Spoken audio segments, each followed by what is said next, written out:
Class 12 की chemistry में बिना पढ़े भी आप 95% ला सकते हैं नंबर। अब सोचोगे सर कैसे ला सकते हैं? देखो इसका बहुत ऐसे आसान तरीके हैं जिसको अप्लाई करके आप क्लास 12 की केमिस्ट्री में 95% से भी ज़्यादा नंबर ला सकते हैं अगर कुछ भी नहीं पढ़े तो। देखिए इसके लिए दो काम करना है। कौन कौन सा काम करना, किस तरीका को अप्लाई करना है ये देखिए। सबसे पहली बात हम लोग करते हैं कि क्लास 12 के केमिस्ट्री में प्रश्नों का आंसर कैसे देंगे। नहीं भी पढ़े फिर भी आप प्रश्नों का जवाब सही तरीके से दे सकते हैं। कैसे दे सकते हैं? देखिए बाई चांस मान लीजिए आपको कोई भी क्वेश्चन दे दिया, कोई भी आपको सिंपली क्वेश्चन दे दिया, बोला कि मोलरता किसे कहते हैं। केमिस्ट्री में क्वेश्चन कर दिया मोल प्रभाव किसे कहते हैं। केमिस्ट्री में क्वेश्चन कर दिया प्रसरणी दाब चाहे प्रसरण किसे कहते हैं। केमिस्ट्री में कर दिया प्रतिलोम प्रसरण किसे कहते हैं। केमिस्ट्री में क्वेश्चन कर दिया कि आपका ये मोललता में क्या, मोललता क्या है। या केमिस्ट्री में आपका क्वेश्चन कर दिया कि फ्रेंकल दोष और शॉर्टकी दोष क्या है। ऐसा क्वेश्चन कोई भी कर दे, ठीक है ना, तो उसका जवाब देने का एक तरीका है। ठीक है, पहला काम क्या करना बाबू, देखिए कौन कौन सा काम आप अप्लाई कर सकते हैं। नहीं पढ़े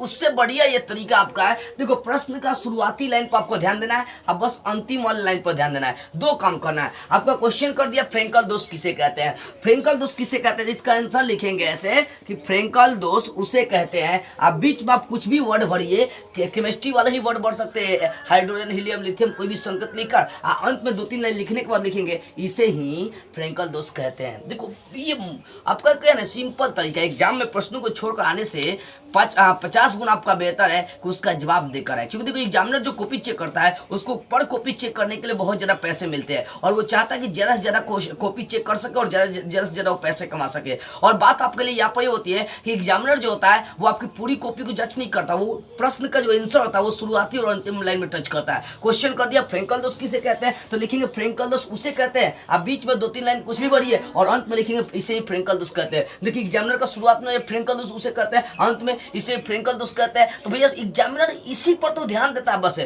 क्वेश्चन का आंसर टच कर, आंसर जो है क्वेश्चन से टच करना चाहिए और अधिकांशतः संभावनाएं होती है वहां से पूरा का पूरा मार्क्स मिलने के लिए। लेकिन एक और कंडीशन है कि जो प्रश्नों का आंसर दे रहे हैं भले आप बीच में गलत वर्ड ही नहीं यूज करें लेकिन सुंदर राइटिंग के साथ लिखना होगा, क्योंकि सुंदरता ही आपके एग्जाम में नंबर को उठाने का काम करती है। तो केमिस्ट्री में अगर पूरे के पूरे मार्क्स 95% लाना चाहते हैं तो प्रश्नों का जवाब देने का ये दो तरीका बस अप्लाई कर लेना है, पूरा का पूरा नंबर केमिस्ट्री में उठ जाएगा। पहला, कोई भी प्रश्न आपका प्रश्नों का आप जवाब दे रहे हैं तो वहां पर एक काम करना है, अगर नहीं आ रही है प्रश्न को, अगर आपको याद है आपका सेम टू सेम लग गया तो अपना लिख सकते हैं। लेकिन आपका जो प्रश्न आप नहीं बना सकता, पढ़े ही नहीं, फिर भी आप केमिस्ट्री में प्रश्नों का सारे प्रश्नों का जवाब देना चाहते हैं तो क्या करना है, कोई भी प्रश्न उसका शुरुआती लाइन और उसका अंतिम लाइन पर आपको ध्यान देना है। ठीक है ना, जैसे क्वेश्चन कर दिया कांच को अतिशीतित द्रव क्यों कहते हैं, लिख देंगे कि कांच को अतिशीतित द्रव इसलिए कहा जाता है, बीच में कुछ भी भरिए, अंत में लिखेंगे इसी कारण कांच को अतिशीतित द्रव कहा जाता है। शुरुआती और अंतिम लाइन पर बस आपको क्या करना, फोकस करना है। यानी शुरुआती और अंतिम लाइन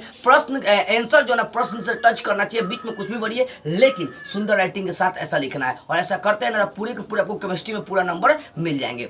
देखो अगर आप केमिस्ट्री में नहीं पढ़े हैं तो ये तरीका आप 100% जरूर अप्लाई करेगा। को प्रश्नों को छोड़कर आने से 50 गुना आपका बेहतर है कि इस तरीका का अप्लाई करें और केमिस्ट्री में 95% अंक उठा सके। चलिए इस वीडियो को सभी बच्चों के पास शेयर कर दीजिए। जय हिंद।